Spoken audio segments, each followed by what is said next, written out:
Los Pándavas que representan la virtud,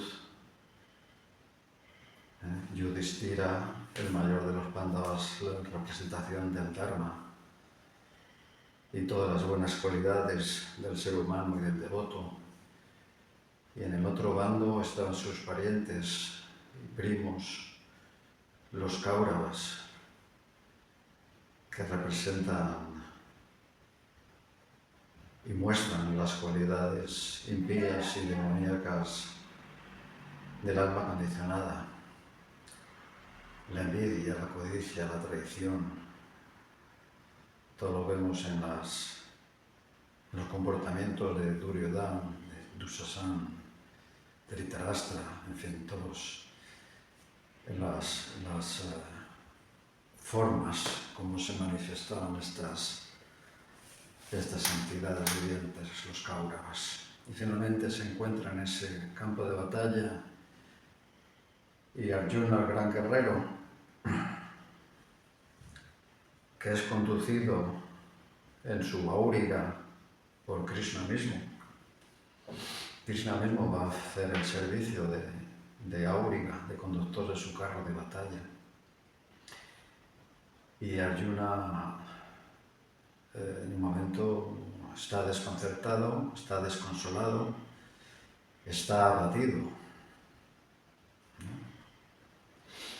Y se pregunta cuál es el significado de esta batalla, de matar a sus familiares, de tener que volver a conquistar su reino y su posición a base de sangre, que mejor, ¿no? Como explica aquí, las piernas le temblaban y el arco se le caía de las manos.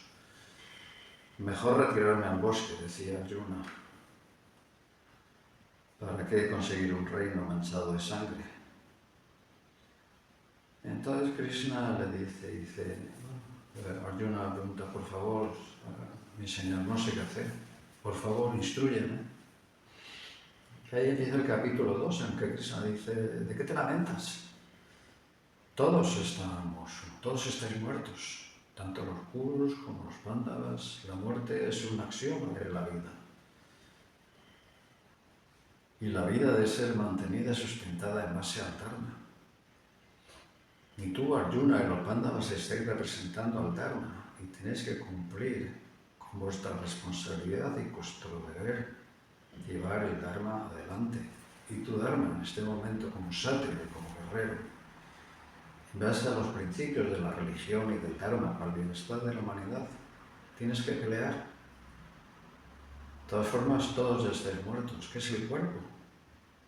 Si el cuerpo no es más que un espejismo, es un parpadeo en la vida del señor Brahma, es una existencia efímera, pasajera.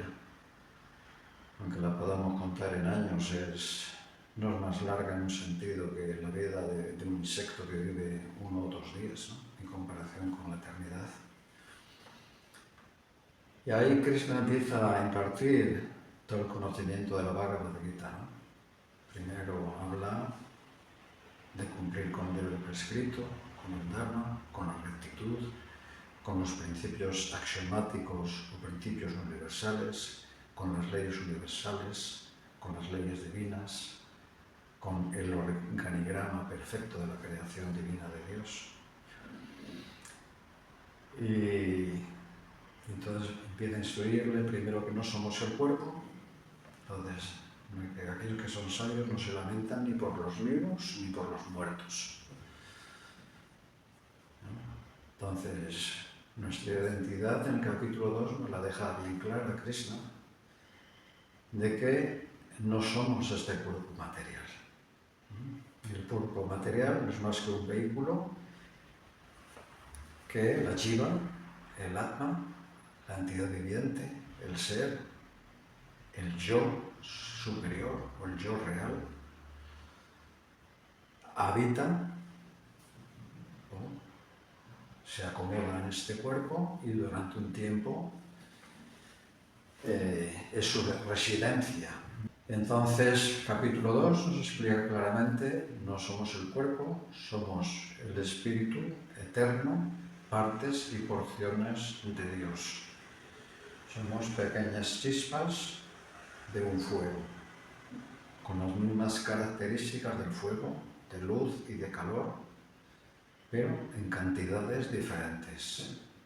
Dios, Krishna es infinito, la jiva, su parte y porción, somos infinitesimales. Y debido a esa potencia infinitesimal, o esa característica infinitesimal, y debido a la cualidad intrínseca del libre albedrío que tiene la jiva por esencia que Dios nos da, que Dios nos genera en la libertad, de una forma u otra hemos venido a este plano tridimensional, en este mundo fenoménico, concretamente en este planeta Tierra, pero podríamos estar en otro planeta o hemos podido estar en otros planetas, en otros universos, ¿no? Jagat, el universo, es inconmensurable, aunque es limitado, ¿no? La ciencia dice que el universo tiene sus dimensiones y que expande también, ¿no? Pero definitivamente la materia, lo que es toda la cosmología, todo el universo material, tiene unas dimensiones, tiene un principio y tiene un fin. Más allá de ese universo material, o de esos universos materiales entre los cuales se encuentra un sistema que es el sistema solar, la Vía Láctea, el sistema solar, el planeta Tierra, donde estamos nosotros, Bharatavarsa o Bhumi. Más allá se encuentra el reino trascendental, aquello que trasciende nuestra percepción de los sentidos, de la mente y de la inteligencia. Por eso se habla del reino trascendental, porque por los sentidos que son limitados, que tienen una capacidad de percepción y de análisis, la mente, pues no llega a comprender. El infinito, lo finito no puede comprender lo infinito. Entonces se explica en el capítulo 2 que no somos este cuerpo, que somos almas espirituales, partes y porciones de Dios, partes y porciones de Krishna, y que tenemos una relación eterna, sempiterna con Él. Por el momento en un estado olvidadizo, y por eso estamos en la jaula o en la cárcel, como decían otros pensadores, de este mundo material. A veces con grilletes de oro o barrotes de oro, incluso hay celdas con jacuzzis, con todo confort, con piscina climatizada. Puede ser una prisión por momentos de muy buena calidad, digamos, ¿no? Y puede ser una prisión también de países del tercer mundo, ¿no? Con suelos fríos y húmedos, o como las prisiones de la Edad Media, ¿no? Pero no deja de ser una prisión para el espíritu eterno, bienaventurado, consciente y siempre feliz, siempre bienaventurado, que es nuestra esencia.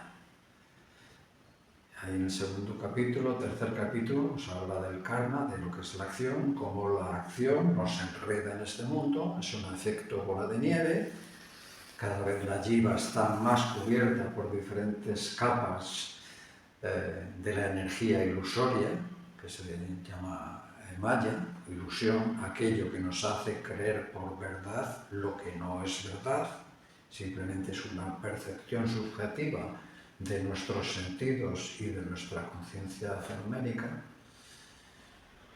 Y el propósito, bueno, el karma nos habla de la acción y que la acción nos habla de la acción y de la inacción también. Pero la acción nos ata al cautiverio o engrosa los grilletes en este mundo material.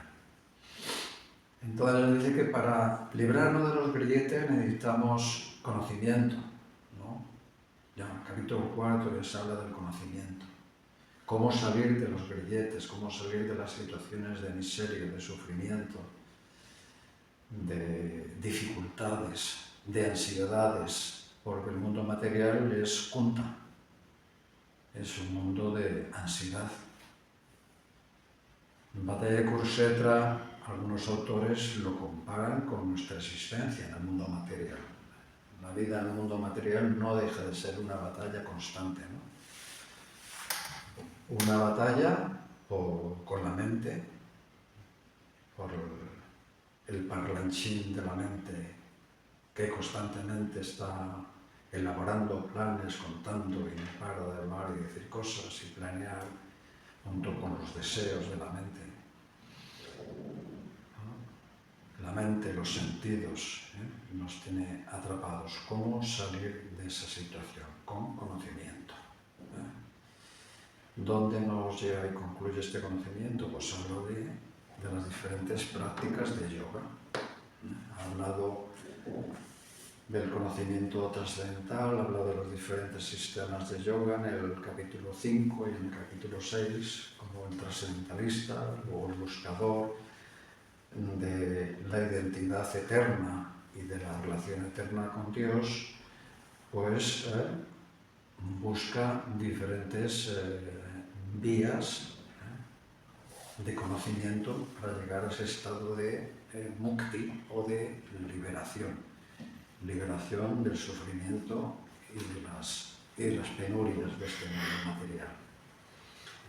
Y no solamente la liberación temporal en esta vida, sino que nos está promoviendo el conocimiento hacia una liberación absoluta, es decir, la liberación plena y eternamente, de volver a nuestro lugar de origen, nuestra casa, nuestro hogar eterno, que es el mundo trascendental.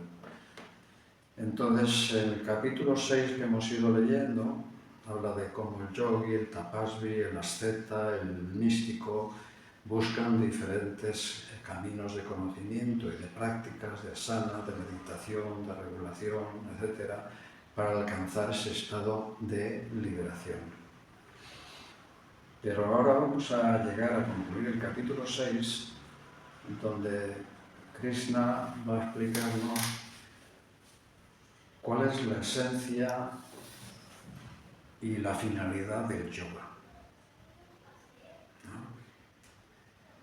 Porque no es una cuestión de unas prácticas ritualísticas, o no es una cuestión de conocimiento empírico o Sankhya Yoga, o del conocimiento fenoménico y del conocimiento trascendente, no es una cuestión intelectual. El verso 47 del capítulo 6, en algún momento Prabhupada dijo que este era el verso más importante del Bhagavad Gita. Bueno, de hecho, hay varios versos que Prabhupada en ocasiones dijo que eran el más importante. Correcto. ¿Cómo es que muchos pueden ser el más importante? Depende de la aptitud y de la actitud y de la capacidad del sadhaka o del aspirante al conocimiento trascendental y al sumbon, la verdad absoluta suprema. Y cuando hablamos de suprema es que no hay más allá. Adi, el principio. La cima del Everest es la suprema. No hay otra cima por encima del Everest en este mundo, en este planeta Tierra, ¿no? Entonces es verdad que el 343 es el verso más importante, ¿de acuerdo? El principio del sadhaka es básico. ¿Cuál es el 344? Tadvidi pranipatena pariprasena sivaya upadesyanti tekyanas gyaninas tarsina. Tan solo acércate a un maestro espiritual, inquiere y sírvele. De esa forma adquirirás el conocimiento. Ahora en el capítulo 6 profundiza más en ese concepto. Vamos al texto 47. Vamos a leerlo, leer el comentario y podemos abrir coloquio, preguntas y alguna cosita. Adelante. Texto 47, capítulo 6, Bhagavad Gita, Dhyana Yoga. Yoginam api sarvesam ma getanantar atmana sradavam bhajate yoman same jitaktamo mataha. Y de todos los yogis, aquel que tiene una fe, una gran fe, y que siempre se refugia en mí, piensa en mí y me presta un amoroso servicio trascendental, él es el más íntimamente unido a mí por medio del yoga y es el más elevado de todos. Esa es mi opinión, ha dicho Krishna. Lo repito. Y de todos los yogis, aquel que tiene una gran fe y que siempre se refugia en mí, piensa en mí, me presta un amoroso servicio trascendental, es el que más íntimamente unido está a mí por medio del yoga y es el más elevado de todos. Esa es mi opinión. Significado pues de la gracia de Bhaktivedanta Swami Srila Prabhupada. La palabra Vayate es significativa aquí. Vayate tiene su raíz en el verbo vaya, que se usa cuando se requiere de servicio. El vocablo castellano adoración no se puede emplear en el mismo sentido de vaja. Adoración significa venerar o respetar y honrar a quien lo merece. Pero el servicio con amor y fe es especialmente para la suprema personalidad de Dios. Uno puede dejar de adorar a un hombre respetable o a un semidios, o quizá se lo llame descortés, pero no se puede dejar de servir al Señor Supremo sin ser censurado por completo. Toda entidad viviente es parte integral de la suprema personalidad de Dios y, en consecuencia, tiene la función de servir al Señor Supremo por su propia constitución. Al no hacerlo, la entidad viviente cae. En el Srimad Bhagavatam 11.5.3 confirma esto de la siguiente manera. Yasam Purusham Sakshat Atma Prabhavan Isvaram Na Vajanti Vajananti Stanat Brastata Pattanti Yadaha. Todo aquel que no le preste servicio al Señor primordial y haga caso omiso de su deber para con Él, quien es la fuente de todas las entidades vivientes, sin duda que caerá de su posición constitucional. En este verso también se usa la palabra Vajanti, de modo que Vajanti se le aplica únicamente al Señor Supremo, mientras que la palabra adoración se le puede aplicar a los semidioses o cualquier otra entidad viviente común. La palabra Avajananti, que se emplea en este verso del Srimad Bhagavatam, también se encuentra en el Bhagavad Gita. Avajananti manmutaha. Únicamente los necios y sinvergüenzas se burlan de la suprema personalidad de Dios, el Señor Krishna. Esos necios se encargan de escribirle comentarios al Bhagavad Gita sin una actitud de servicio.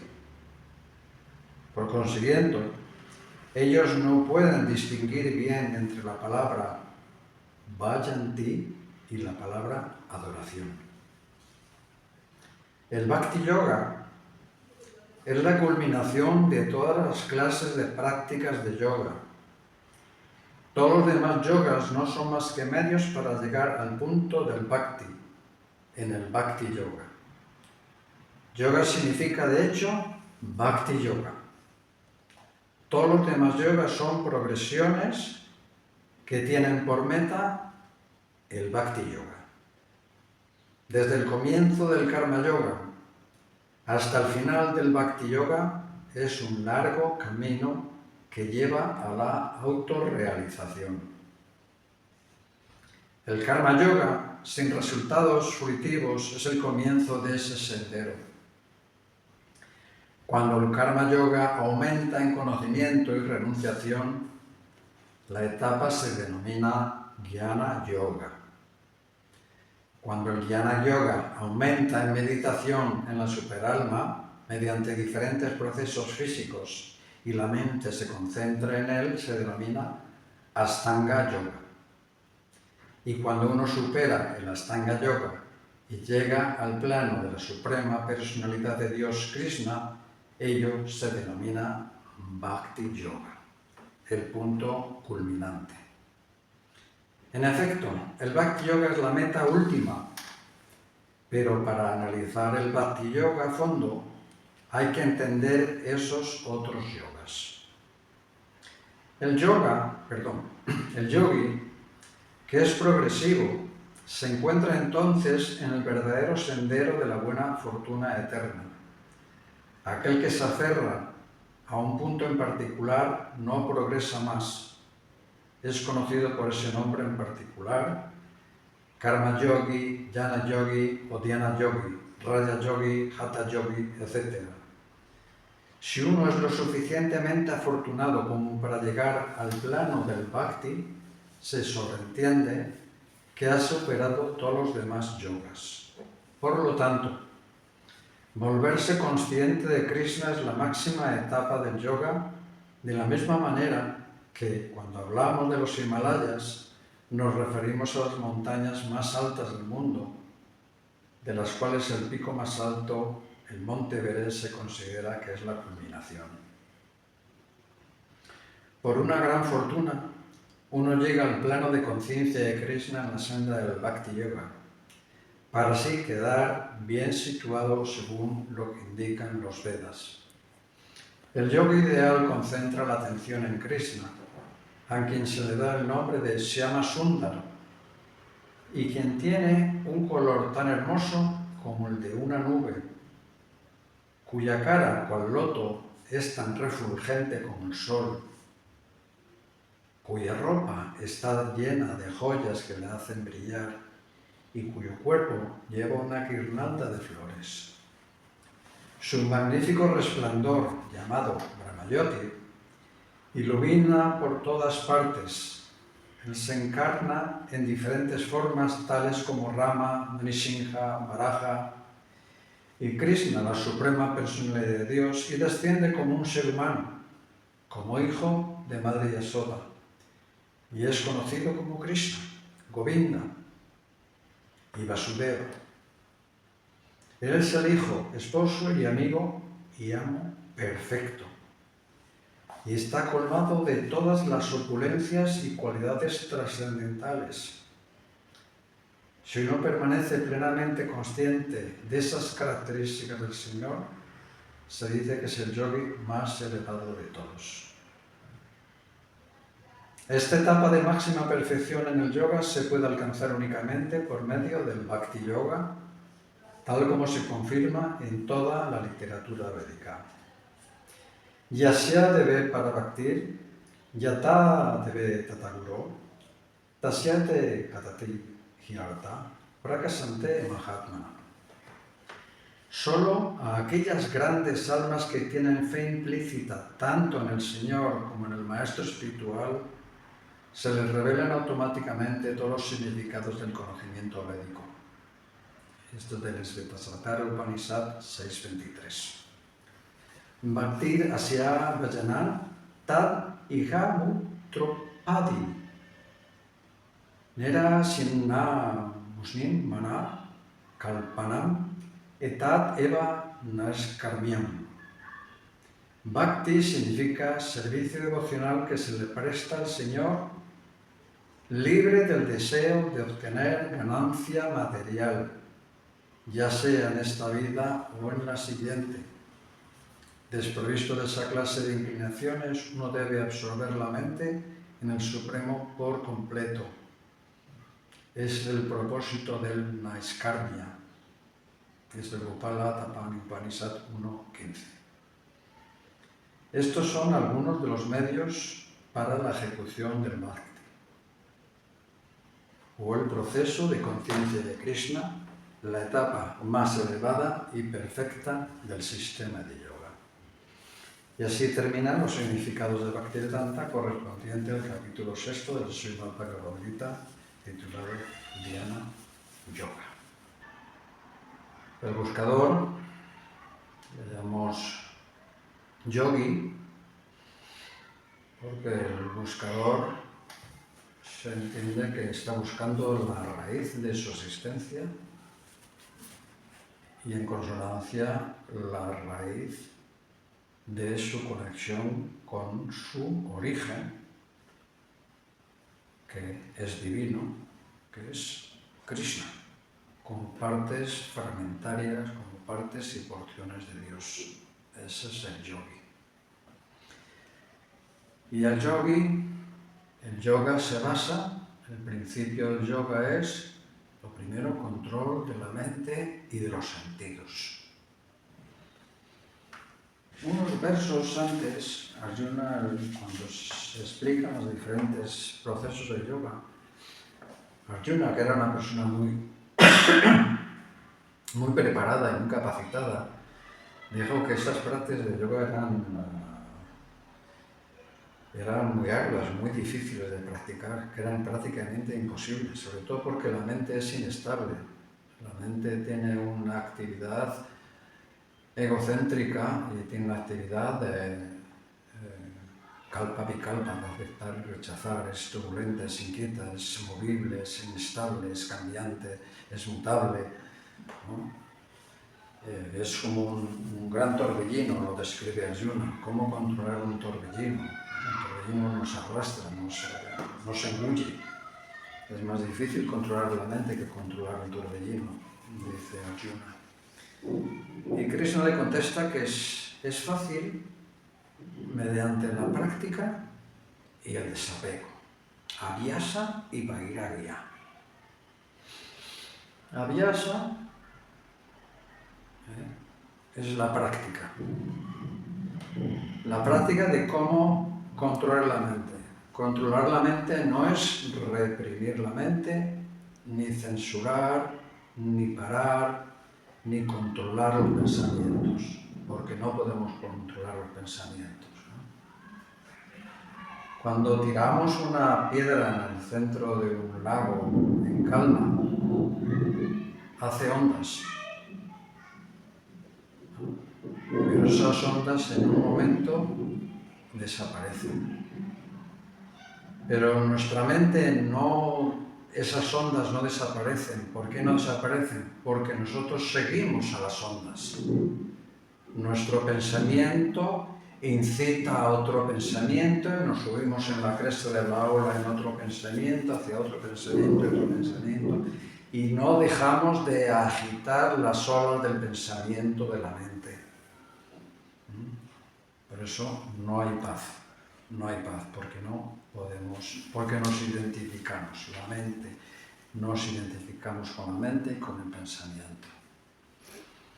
Entonces la propuesta que hace Krishna es la práctica, es decir, redirigir la mente. Parar la mente es imposible, pero sí podemos redirigirla, conducirla en la dirección apropiada. ¿Cuál es la dirección apropiada? Aquí Krishna nos dice en este último verso de que dirigirla con atención a aquellos que siempre se refugian en mí y piensan en mí. Una forma de redirigir la mente, pensar en Krishna.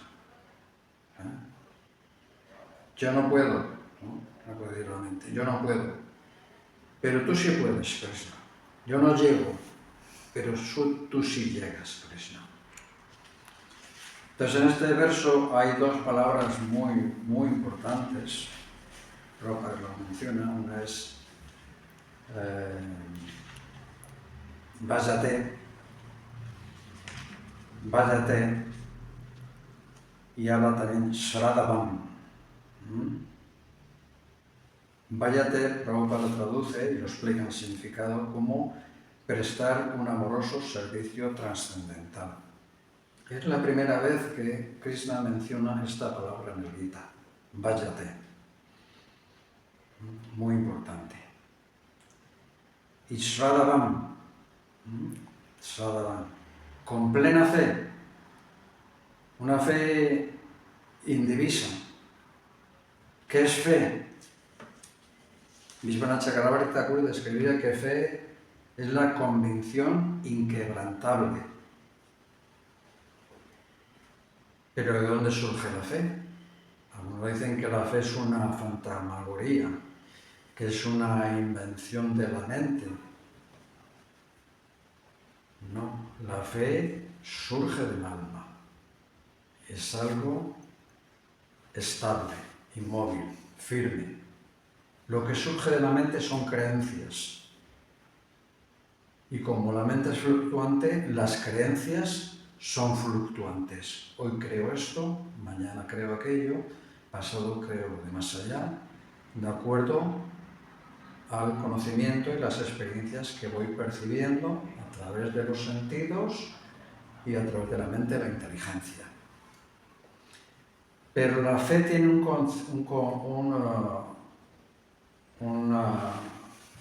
sentido mucho más profundo. La fe es la firme convicción. Esto no es una cuestión de que, como diríamos, no es una cuestión de creencias, es una cuestión de experiencia personal, vivencia personal. Igual que Prabhupada que dice, el yogi, el bhakti es el más elevado de todos, ¿no? Todas las religiones dicen que lo suyo es lo más elevado y lo más grande de todo. Bueno, muy bien. En base a... Entonces, Shraddha es importante, ¿no? Bhakti Rasamrita Sindhu, Rupa Goswami, en los principios que explican esta devoción, Ado, Srado, Sadhusanga, Vajana Kriya, ¿no? El sadhaka, el aspirante, el buscador de la verdad absoluta, de su relación eterna consigo mismo y con Dios, empieza con Shraddha, con fe. Y la fe no se puede inventar, no se puede imponer. Por eso aquí va muy bien unida a la palabra váyate. Váyate es el vayan. El váyate implica, no es como la adoración, que a veces se traduce váyate también como adoración. Es algo mucho más profundo, porque en váyate implica acción y otra cosa muy importante, sentimiento. Por eso Prabhupada lo define, la persona que tiene una gran fe, una fe inquebrantable. Me presta amoroso servicio trascendental. Amoroso. No es una cuestión de intelecto o de mente, de pensamiento o de filosofía de butaca. El váyate implica acción e implica emoción al mismo tiempo, sentimiento. Finalmente, ¿qué dirige nuestras vidas? En última instancia, la emoción. Pensamos cosas porque queremos cosas, porque deseamos cosas, porque queremos obtener ciertos logros. ¿Por qué? Porque nos provocan una emoción que es placentera, agradable, pacífica o como queramos llamarlo. En última instancia lo que buscamos es emoción en el buen sentido de la palabra, es decir, la emoción es lo que mueve nuestra vida y en base a esa emoción la mente crea estrategias y planes para que sus emociones sentirse, ¿no?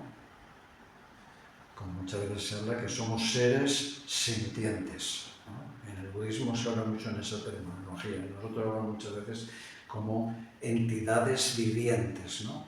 En el budismo a veces la terminología que utilizan es entidades sintientes, porque donde hay vida hay sentimiento.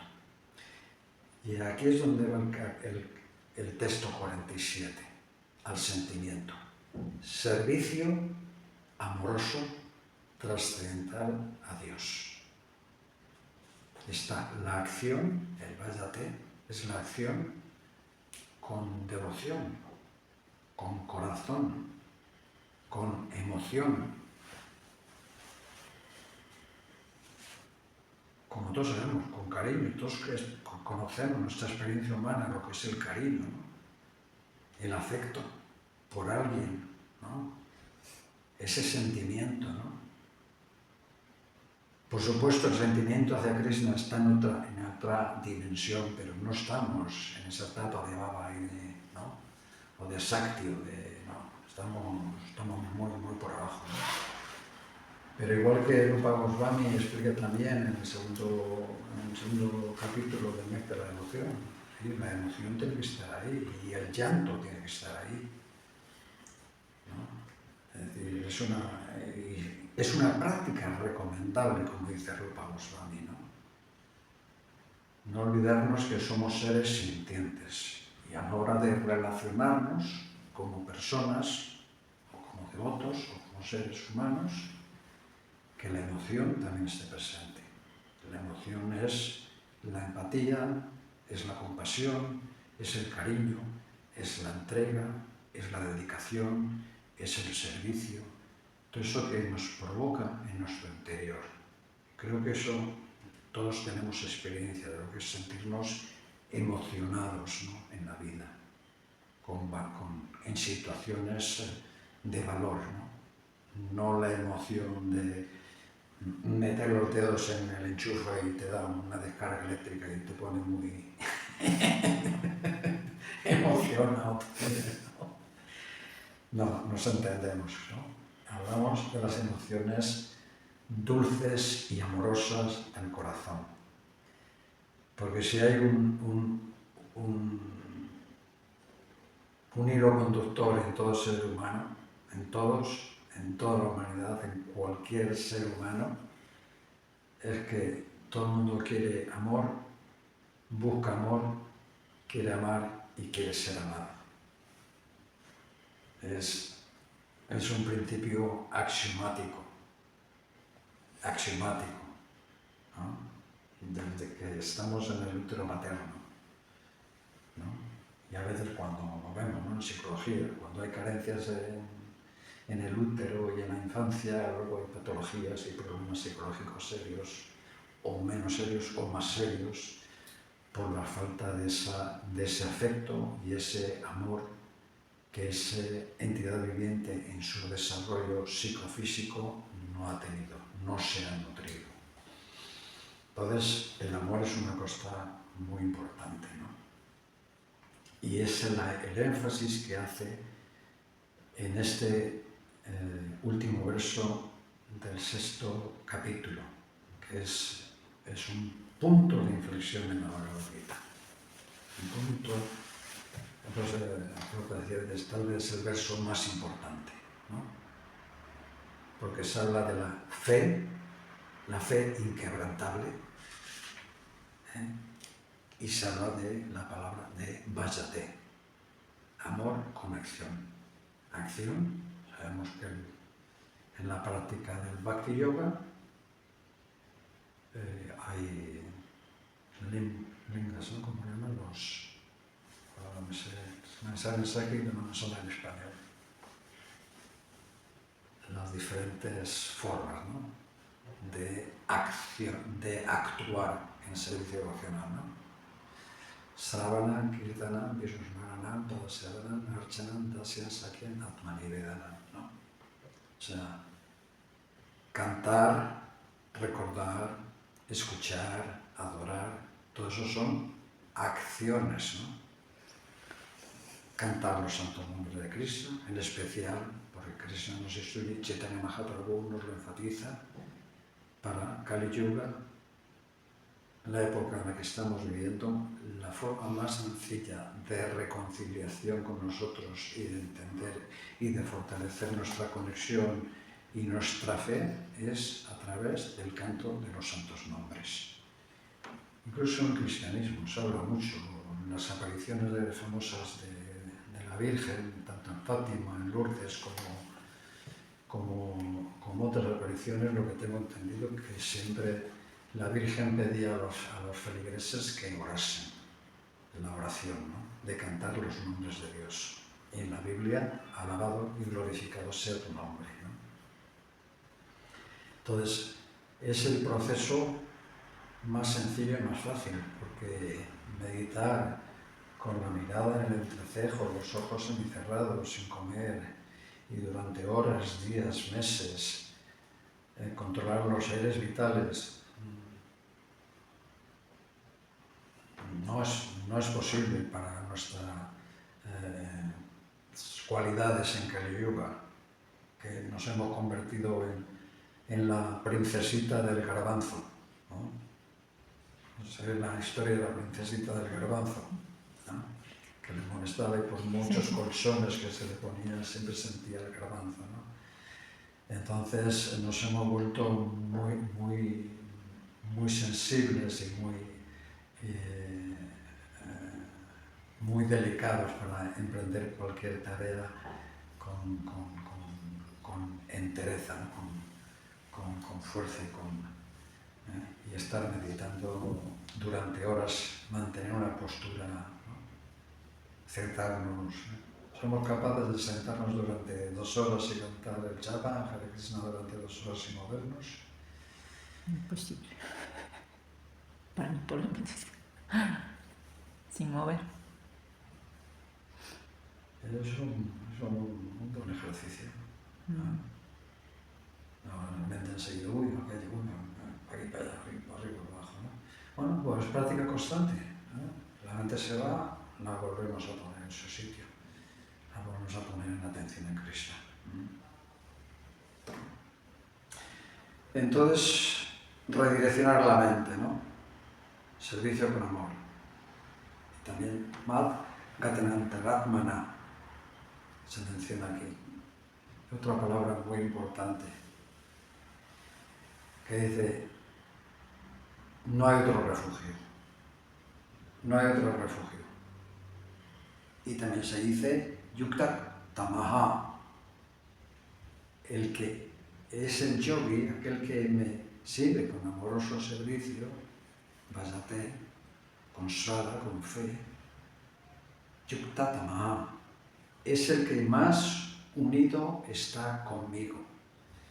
Y Vishwanath Chakravarti Thakur puntualiza que esa es una unión emocional, con cuidado, con comillas, emocional. No vamos a convertirnos en sentimentalistas. Todo a su debido tiempo, ¿no? La madurez vendrá a su debido tiempo. Pero si es yukta, tama. Vishwanath Chakravarti Thakur lo habla como una unión. Es el que más íntimamente unido está conmigo. Y cuando hablamos íntimamente, Chakravarti Pada dice que es unión amorosa. Unión de emoción, de amor. ¿No? ¿Qué es lo que presenta, qué nos enseña Prabhupada a través de todas sus lecciones, clases, libros y enseñanzas? Cómo amar a Krishna. Cómo desarrollar un amor verdadero por la suprema personalidad de Dios. Y estamos muy lejos, obviamente. Pero sabemos cuál es el sadhya, el destino o el dhyana. Y para eso tenemos el camino. Es el sadhana, o la práctica, ¿no? Abhyasa, la práctica, el sadhana. Con sus interferencias, práctica. Se va, práctica, ¿no? Y con desapego. Desapego, vairagya, no es decir, renuncio a la acción, vivo con un taparrabos debajo de una palmera. No.